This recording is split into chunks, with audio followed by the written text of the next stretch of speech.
es el que precisamente ahonda en las causas, las consecuencias y las salidas al momento que vivimos. ¡Manos de Juliaca, Sarruma! ¡Departamento de Puno! ¡Me duele el alma! ¡Dice todo el muerto! ¡Me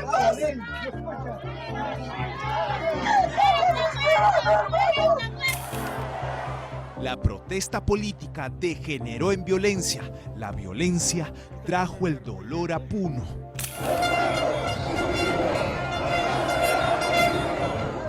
Desde el centro de Juliaca se rindió el último adiós a los muertos de aquel violento 9 de enero, desde un médico hasta 3 menores de edad. En total, 18 civiles muertos, según el Ministerio Público, todos por proyectil de arma de fuego, y un policía cruelmente quemado vivo. Tombos, con su visto. Todas estas vidas perdidas no responden a un conflicto social, sino a una protesta política. Es un conflicto político, porque definitivamente si ves la agenda del pliego petitorio, ellos piden adelanto de elecciones, piden renuncia de la presidenta Boluarte, piden el cierre del Congreso. Inclusive algunas organizaciones políticas están metiendo de contrabando también otras demandas, ¿no? Como es la liberación de Pedro Castillo o si no la Asamblea Constituyente. Cada uno de los puntos que te he expresado son estrictamente políticos. El gobierno ahora lidia por conseguir la paz en medio del rechazo inflamado en Puno. No puedo dejar de reiterar mi pesar por las muertes de peruanas y peruanos en los actos de protesta, tanto de nuestros compatriotas civiles como del valeroso policía que perdió la vida de manera infausta. Pido perdón por esta situación y por lo que no se haya dejado de hacer para evitar estos acontecimientos trágicos. Pero así como pido perdón, como mandataria pido de todo corazón que rechacemos la violencia. Si en algo nos hemos equivocado en el propósito de encontrar la paz y la calma, pido disculpas al pueblo peruano. Sabremos superar y mejorar.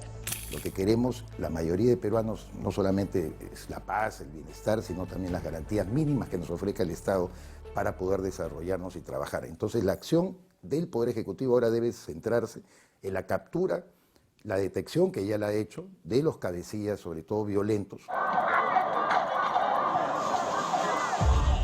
Violencia con instigadores que convulsionó Puno y que provocó muertes, hoy investigadas para determinar las responsabilidades individuales. Fallecimientos como el de Marco Antonio Samillán, quien salió la mañana convulsa del 9 de enero con bata blanca y no regresó más a su casa de Juliaca.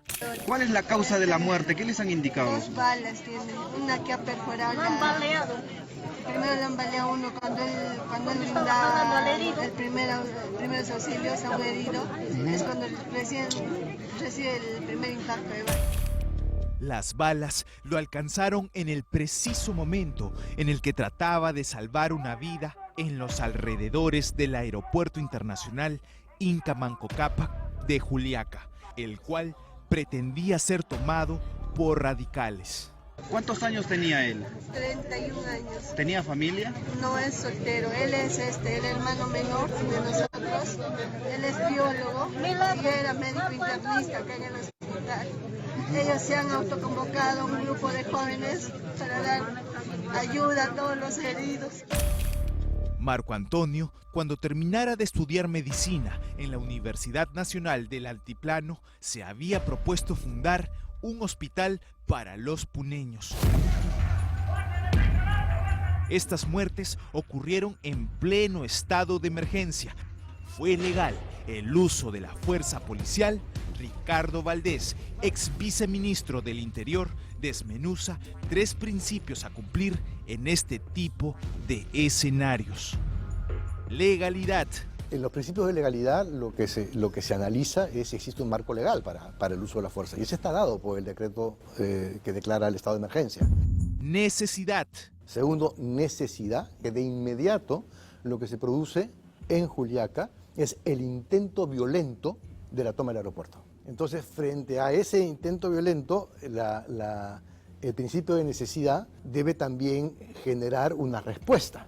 O sea, si es necesaria o no la fuerza. Proporcionalidad. Ahí viene el tercer principio, que es la proporcionalidad. Y aquí es importante definir que la proporcionalidad no es igualdad de medios. Es decir, ahí me atacan con piedras, con ondas. No es que la policía deba responder con lo mismo. Si esa agresión es masiva, entonces ahí se establece en el decreto supremo que regula el uso de la fuerza, que establece claramente que se autoriza el uso de la fuerza letal en el último grado, cuando ya el ataque pone en riesgo la integridad física de la policía o de los ciudadanos. Sin embargo, este es solo el contexto. Los especialistas consultados coinciden que cada una de las muertes en el sur del país merece una investigación particular y exhaustiva para individualizar las responsabilidades penales. La presidenta Dina Boluarte también lo remarcó en su mensaje a la nación y enfatizó que no abandonará el proceso de transición. Algunas voces que salen de los violentistas y radicales piden mi renuncia, asusando a la población al caos, el desorden y los destrozos. A ellos les digo, de manera responsable, no voy a renunciar. Mi compromiso es con el Perú y no con ese grupo minúsculo que está haciendo sangrar a la patria. Así podremos dejar el camino allanado y definido del proceso que les permitirá a nuestras ciudadanas y ciudadanos elegir a las nuevas autoridades en los próximos comicios de manera libre, democrática y transparente. ¿Usted cree que la salida de la señora Dina Boluarte, la presidenta, sea la solución para este problema en este momento? Frente a la posibilidad de un escenario anárquico y caótico, la salida de la señora Boluarte representaría prácticamente que todos nos estemos suicidando en términos colectivos. Ahí va a ser un desbarajuste total, una lucha por el poder fratricida. Van a correr los puñales. Viendo ese escenario posible de lo que podría suceder de todo ese desorden, lo mejor es que termine su periodo y convocando las nuevas elecciones y evidentemente sea el gobierno de transición. Para ellos, el caos no puede cundir ahora que los radicales se frotan las manos utilizando a los fallecidos. También aseguran que los violentistas capitalizaron el descontento popular que originaron las promesas incumplidas de Pedro Castillo. El periodo de Dina Boluarte, que debió comenzar con aciertos, arrancó con un error, apunta el excongresista Richard Arce. Definitivamente era el mensaje al inicio, ¿no?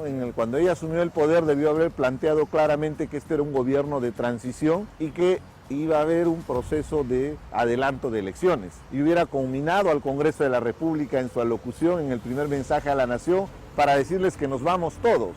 Ese mensaje hubiera sido muy potente en su momento, pero definitivamente porque fue un error político no manifestarlo, porque inclusive dijo que vamos a ir hasta el 28 de julio de 2026.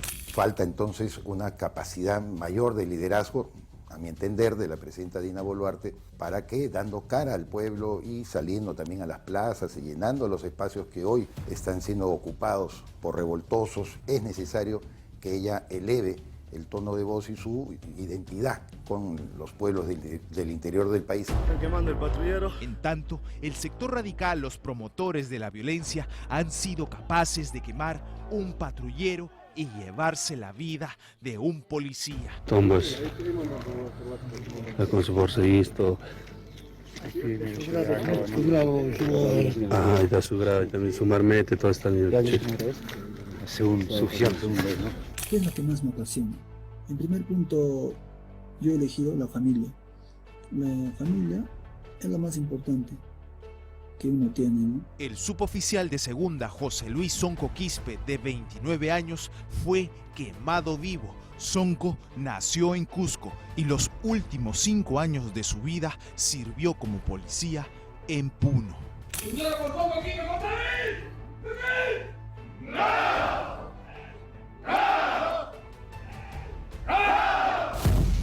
radicales piden. ¿Qué estrategia puede frenar el radicalismo en el sur?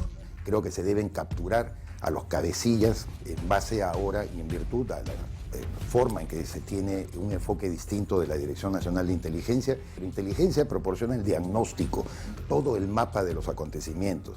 Y en virtud a ese diagnóstico se tiene que tomar acciones. En este momento es un objetivo nacional invocar la paz, invocar la posibilidad de dialogar para generar un acuerdo. Y evidentemente también que el gobierno vaya y dialogue en el terreno con la población. Entonces ahí es determinante también la respuesta de las autoridades locales, municipios, gobiernos regionales, a los dirigentes. Al final todos somos peruanos. Tenemos que buscar una salida ordenada en este proceso de transición. Creo que el consenso ya es generalizado. Se tiene que ir este Congreso y también se va a ir el Ejecutivo, pero de manera constitucional. Violencia que ha desangrado al país, investigaciones en curso, peruano contra peruano, así de duro.